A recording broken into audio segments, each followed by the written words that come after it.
Rien ne va plus au Niger. Après la suspension des subventions financières de l'Union européenne, la France et les États-Unis, la communauté économique des États de l'Afrique de l'Ouest enfonce un peu plus le clou, décidant à son tour d'imposer des sanctions financières immédiates et n'exclut pas un recours à la force.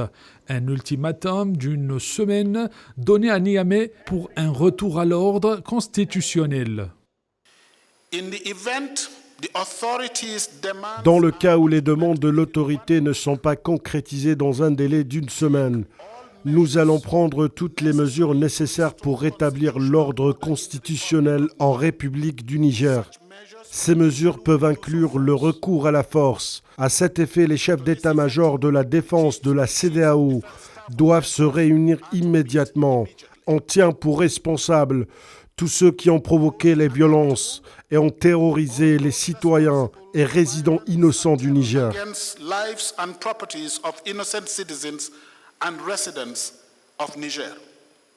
La pression monte crescendo dans le camp du général Tiani, architecte de coups d'État militaire dans le pays.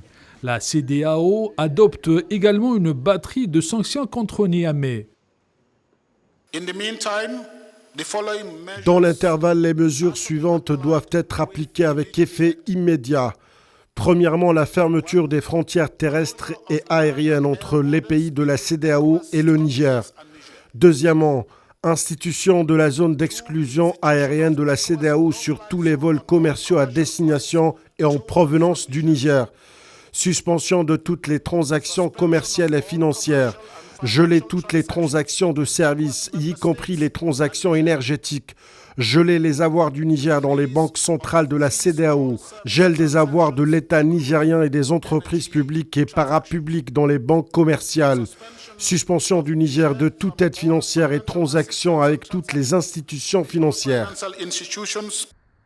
Entre condamnation internationale et suspension des coopérations économiques, le Niger s'enfonce dans la crise. Reste à savoir si le général Tiani abdiquera à ses plans et aux menaces de sanctions de la communauté internationale. Niamey entame un virage crucial.